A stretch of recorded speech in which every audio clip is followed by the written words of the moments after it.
নমস্কার, আপনারা দেখছেন সংবাদ সম্মেলন। এই মুহূর্তে আমরা দাঁড়িয়ে আছি আরামবাগের 18 নম্বর ওয়ার্ড এলাকায়, যেখানে গতকাল রাতে দুটি দোকান পুড়ে গিয়েছিল। সেখানে কিন্তু ইতিমধ্যেই বিমান ঘোষ, পুরসুরার বিধায়ক বিমান ঘোষ, তিনি কিন্তু উপস্থিত হয়েছেন। সন্দীপ মালিক, এই এলাকার বিজেপির বুথ সভাপতি সন্দীপ মালিকের যে দুটি দোকান ছিল, সেই দোকানে কিন্তু কালকে আগুন লেগে যায়। তাদের অভিযোগ ছিল তৃণমূলের দুষ্কৃতীরা তার দোকানে আগুন লাগিয়ে দিয়েছে। যদিও এই বিষয়ে 18 নম্বর ওয়ার্ডের কাউন্সিলর প্রদীপ সিংহ রায়ের দাবি করেন যে তাদের তৃণমূলের কেউ কিন্তু এর সঙ্গে যুক্ত নেই।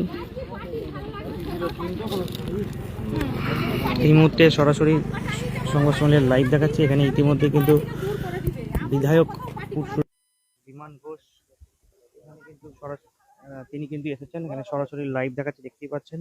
এই যে আগুনে পুড়ে ছাই হয়ে গেছে, পুরো দুটি দোকান ভস্মীভূত হয়ে গেছে প্রায়, সেটাই বলা চলে। কিন্তু দোকানের কোনো চিহ্ন নেই।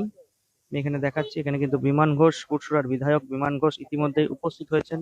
সেই ছবি আমরা সরাসরি সংবাদ সম্মেলনের লাইভে দেখাচ্ছি, দেখতেই পাচ্ছেন সেই ছবি।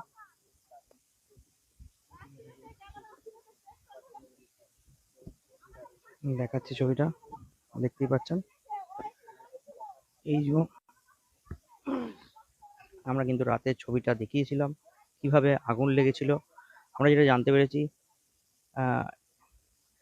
একটি চায়ের দোকান আর একটি লটারির দোকান ছিল। দুটি দোকান সন্দীপ মালিকের দোকান ছিল। দেখাচ্ছি সরাসরি লাইভে, দেখতেই পাচ্ছেন সেই ছবি। পুরো ভস্মীভূত হয়ে গেছে। এই যে দেখতে পাচ্ছেন গ্যাস সিলিন্ডার, ওভেনের যে ওভেনটা পড়ে রয়েছে, এখানে পুরো জায়গাটা আপনাদের দেখাচ্ছি, দেখতেই পাচ্ছেন। পুরো জায়গাটা কিন্তু আগুনে পুড়ে ছাই হয়ে গেছে। দুটি দোকান। নির্বাচনের আগে কিন্তু আবারও উত্তপ্ত আরামবাগ। সন্দীপ মালিক, যার দোকান, তিনি এলাকার বিজেপির বুথ সভাপতি। তার দাবি তৃণমূল আশ্রিত দুষ্কৃতীরা কিন্তু এই ঘটনার সঙ্গে যুক্ত আছে, যদিও তৃণমূল সমস্ত অভিযোগ অস্বীকার করেছে। ইতিমধ্যেই এই এলাকায়, আরামবাগ 18 নম্বর এলাকায় যে কালীপুর এলাকায়, এখানে কিন্তু পুরসুরার বিধায়ক বিমান ঘোষ ইতিমধ্যেই উপস্থিত হয়েছেন। যেটা জানতে পারছি, এখানে আর্থিক সাহায্য করবেন তিনি। দেখাচ্ছি ছবিটা সরাসরি সংবাদ সম্মেলনের লাইভে, দেখতে পাচ্ছেন সেই ছবি। ঠিক আপনাদেরই দোকান? কি বা কারা করেছে আমরা? ওই তো করে কম বা খাই, লোকে সহ্য হয় না। আবার কি সামান্য তো চায়ের দোকান, অন্য কিছু তো লাই যে মদ বিড়ি বিক্রি করছে সেটা তো লাই যে আকজ করে দিবে, সেটা তো করে নে। তাহলে তার একটা প্রতিবন্ধিনী ছেলে রয়েছে, তার মা লোকের বাড়িতে কাজ করে, কি জন্য এরকমটা করলো, কি কারণে করলো? পার্টি তো সবাই করে, যার যেটা ভালো লাগবে সে সেটা করবে। পার্টি করে বলে আজকে পতাকা টাঙিয়েছে বলে তার জন্য ছেলেটাকে এরকম করে, তা আবার বলেছে মেরে টাঙিয়ে দেবো। ওদের পাড়ার লোক বলেছে মেরে টাঙিয়ে দেবো। কালকে দুটো বরবার দোকান ছিল, দুটোই দোকানকে পুড়িয়েছে তো একসাথে। ওরই দোকান ছিল। কিসের দোকান ছিল? চায়ের দোকান ছিল, লটারির দোকান ছিল। কিচ্ছু তো দেখা যাচ্ছে না, এখানে তো কিছুই দেখা যাচ্ছে না, পুরো পুরো ছাই হয়ে গেছে। গাবালটাকে যাও, গাবালটাকে যাও, ওই নিচেটাকে যাও। পুরো ছাই হয়ে গেছে পুরোটা। নিচেটাকে যাও, খালি দেখতে পাবে। দিদি ভাই বলছি, কি চাইছেন কি এখন যারা পুড়িয়েছে তাদের? আমি কি বলবো, ওদিকে বলো। আমি কি বলবো, আলতু ফালতু নিয়ে বকে দেবো। ওদিকে জিজ্ঞাসা করো, ওর বউকে দাও। ওই যে এই যে বল, কি বলবি বল। আমি শাস্তি চাই, আমি অনেক কষ্ট করে বাড়ি কাজ করে এই দোকানদার কাটিয়েছিলাম। আমার শাস্তি চাই, যে এই কাজটা করেছে তাকে দেখতে চাই আমি, তার জন্য বিচার হয়ে জানো। আমি এইটুকুনি চাই, তার জন্য বিচার যেন দেখতে পাই আমি।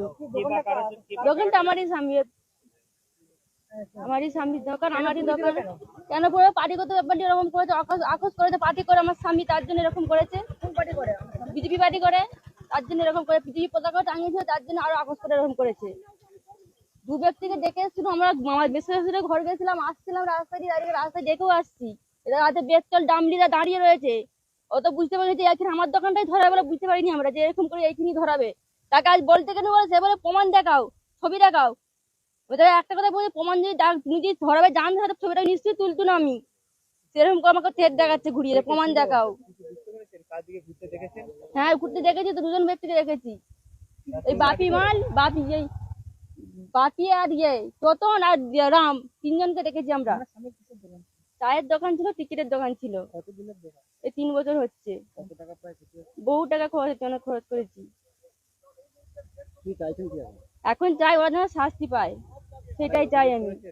হ্যাঁ থানায় অভিযোগ করে এসেছি, আমার শাস্তি পাই না, তার জন্য ধরে নিয়ে যেন করে তারিখে জানো, তার জন্য দিয়ে এসেছি। সুপিয়া মালিক, সন্দীপ মালিক, 15-10টা। দুটো দোকান, আমরা আসছি, আমরা মাঠের বাড়িতে খেয়ে, ওই দুটো বাড়ি আছে, খেয়ে মাঠের বাড়ি শুতে আসছিলাম, ছেলে দেখতে পেয়ে আমাদেরকে ডাকতে গেল, তখন ছুটে আমরা আসলাম, তো দেখছি আমার দোকান হা হা করে জ্বলছে একদম।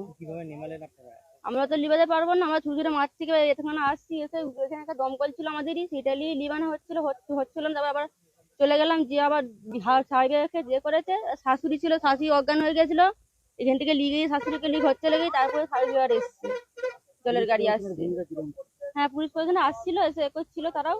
দমকলের ভূমিকা কেমন ছিল? দমকলের ভূমিকা আমি থাকি না, তখন শাশুড়ি বাড়াবাড়ি হয়ে গেলে শাশুড়িকে চলে গেছিলাম বাড়িতে। এখানে বিমান ঘোষ এসেছে, কি বলছেন? উনি যা বলছে, দেখো ওনাকে ধরে তো রয়েছি, উনি যা করবে করবে, উনি যা করার করবে, ওনাকে ধরেছি তো। আমরা এই মুহূর্তে দেখাচ্ছি ছবিটা, তারা কিন্তু বলছেন যে বিজেপির মন্ডল সভাপতি কিন্তু তিনি, তার দুটি দোকান কিন্তু ইতিমধ্যেই দুটি দোকান কিন্তু ভস্মীভূত হয়ে গেছে, প্রায় প্রতিটি কিন্তু ভস্মীভূত হয়ে গেছে, প্রায় 3 বছরের দোকান। অভিযোগ নাকি দায়ের হয়েছে, এমনটাই তারা কিন্তু জানাচ্ছেন।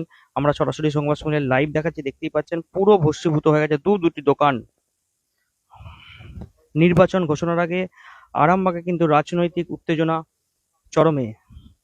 কাল কিন্তু বিজেপির অভিযোগ, দুটি দোকান নাকি পুড়ি দিয়ে দেয়া হয়েছে তাদের বুথ সভাপতির।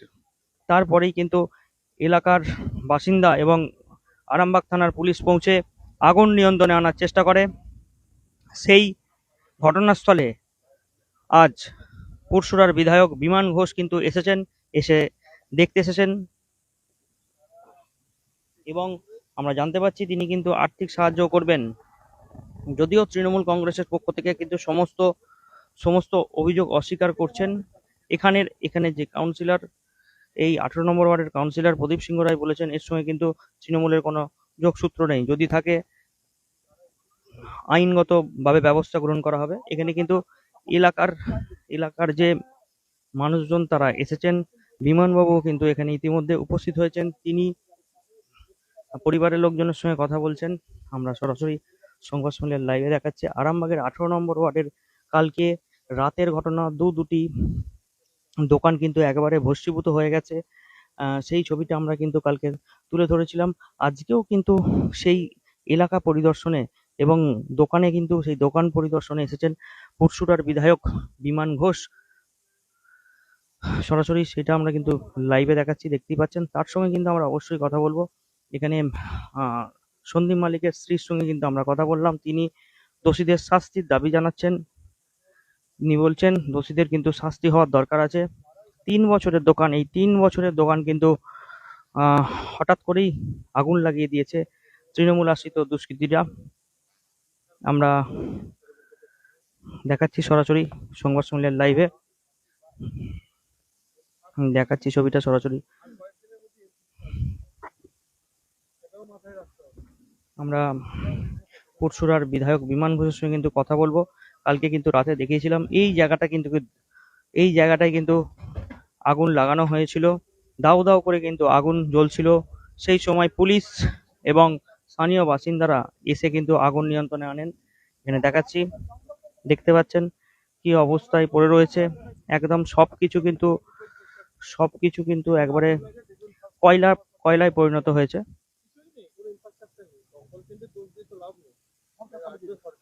দেখতে পাচ্ছেন সিলিন্ডারের খোল।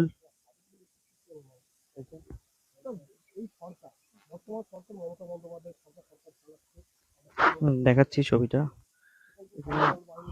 আরো বেশ কিছু জন আছে। আমরা দেখাচ্ছি ছবিটা সরাসরি লাইভে দেখতেই পাচ্ছেন। আমরা কিন্তু বিমান ঘোষের সঙ্গে কথা বলবো, তিনি কি আর্থিক সাহায্য করতে এসেছেন সেটা কিন্তু আমরা জানবো তিনি কিভাবে পাশে থাকবেন এবং কি আশ্বাস দেন সেইটার দিকে কিন্তু আমাদের নজর থাকবে। এই মুহূর্তে আমরা ওনার সঙ্গে কথা বলবো অবশ্যই। এবং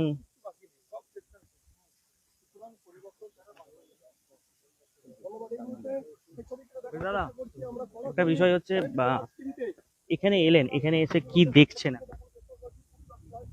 প্রথম কথা হচ্ছে এখানে এসেছি গতকাল রাতে যে ঘটনা ঘটেছে, মর্মান্তিক ঘটনা। এখানে আমাদের বুথ সভাপতি, এখানে তার সন্দীপ মালিক, তার দোকানকে পুড়িয়ে দেওয়া হয়েছে, তৃণমূল রাষ্ট্রীয় দুষ্কৃতীরা পুড়িয়ে দিয়েছে। তার অপরাধ কি? সে বিজেপি করে। তার বাড়িতে কাউন্সিলর এসে হুমকি মারছে। তো ওরা হয়তো ভুলে গেছে যে ওরা আরামবাগে আছে, এটা অন্য জায়গায় না, এটা আরামবাগে আছে। তো এইসব করার আগে 10 বার ভাবা উচিত ছিল। তো করেছে যখন, তার জন্য প্রয়োজনীয় ব্যবস্থা হবে। আমরা আমাদের বুথ সভাপতির যে ক্ষয়ক্ষতি হয়েছে সেটা আমরা দলগতভাবে এবং আমি ব্যক্তিগতভাবে পাশে থাকবো, যাতেও আবার উঠে দাঁড়াতে পারে। কিন্তু যারা করলো তাদের ছাড় নেই, কোনো ছাড় নেই তাদের। আরামবাগে কি নির্বাচন ঘোষণার আগে রাজনৈতিক উত্তেজনার এখন থেকে সৃষ্টি হচ্ছে? এখনো তো অনেক বাকি। বললাম তো, চোর চাচোর কাটমানি খাওয়া নেতাগুলো তারা এই রকমই করে বেড়ায়। প্রত্যেক নির্বাচনের আগেই করে, কোথায় বোমবাজি, কোথায়। তাদের উদ্দেশ্যে বলতে চাই, আরামবাগের লড়াই আপনারা দেখে নিয়েছেন। তো সবকিছুর জন্য আমরা প্রস্তুত আছি। এই গরিব মানুষের যে ক্ষতি হলো, এই ক্ষতির দায় আপনাদেরকে নিতে হবে এবং সেই দায়টা ভয়ঙ্কর হবে। করেছে, আগে করেছে। যখন আমরা আস্তে আস্তে করে এখানে বিজেপির সংগঠনটা গড়ে তুলি তখন করেছে, এখন আর পারবে না। প্রদীপ সিংহ রায় বলছেন যে আমাদের দলের কেউ যোগ নেই, যদি থাকে ডাইরেক্ট ভাবে প্রদীপ সিংহ রায় জড়িত আছে এটাতে। আমার তো এখন মনে হচ্ছে উনি জড়িত আছেন, কারণ উনি বাড়িতে এসে বলার অধিকার ওনাকে কে দেয় যে এর নামে কেস করবি না, ওর নামে কেস করবি না? তার মানেটা কি দাঁড়ায়? উনি বাড়িতে বসে থাকুক, কর্মীদের কন্ট্রোল করতে না পারলে কিসের নেতা, কিসের কাউন্সিলর? আপনি বাড়িতে বসে থাকুন, বাকিটা আমরা বুঝছি। এখানে জিতেছেন তো আপনার ভোট চুরি করে। লোকাল নির্বাচন থেকে না হয় না, মানুষ রায় দিয়েছে লোকসভা বিধানসভা নির্বাচনে বিজেপি জিতে বেরিয়ে গেছে, আর আপনারা চুরি করে এখানে জিতেছেন। আপনারা কিসের কাউন্সিলর? নেতাগিরি অন্য জায়গায় ফেলাবেন, এখানে ফেলাতে আসবেন। কিভাবে পাশে থাকবেন, কি আর্থিক সাহায্য? আজকে আমি আমার ক্ষমতা অনুযায়ী, সামর্থ্য অনুযায়ী আমি সাহায্য করব। বাকি এই যাতে এটা পুরোপুরি দাঁড়িয়ে যায় তার জন্য পুরোপুরিভাবে পাশে থাকবো। তো পাশে থাকবো মানে আমি ব্যক্তিগতভাবেই পাশে থাকবো। ওর যাতে দোকানটা হয়ে যায়, দোকানটা আবার ফের চালু হয়ে যায়। গরিব ছেলে, প্রতিবন্ধী একটা বাচ্চা ছেলে, কোনো মায়া দেওয়া আছে এদের? এতটা নির্মম এরা, কোনো মায়া দেওয়া নেই। বাড়িতে একটা প্রতিবন্ধী ছেলে আছে, বয়স্ক মা, এইটার উপর তার সংসার চলে, সেখানে এরকম অবস্থা। যেখানে 4টে মহকুমায় আরামবাগের 4টে বিধায়ক বিজেপি, সেখানে যদি অবস্থা অন্যান্য জায়গায় না, এই লড়াই আমরা দীর্ঘদিন করছি, এই লড়াই আমরা লড়ছি। আর 26-এ এদেরকে পশ্চিমবঙ্গ থেকে তাড়িয়ে আমাদের এই লড়াই শেষ।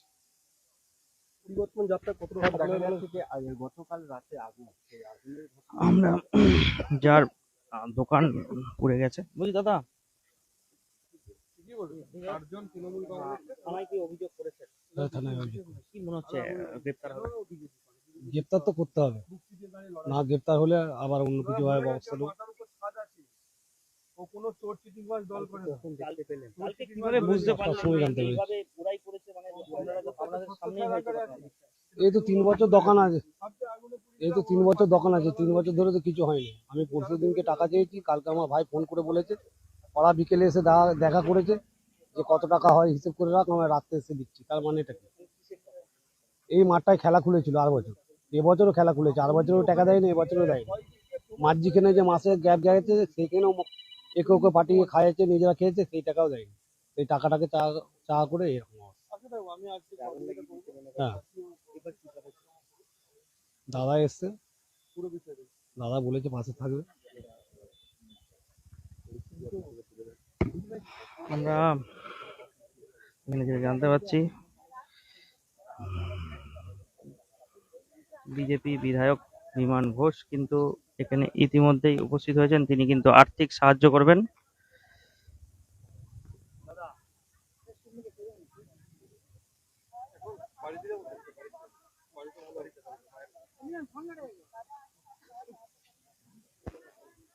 দেখাচ্ছি, এখানে কিন্তু আর্থিক সাহায্য করছেন।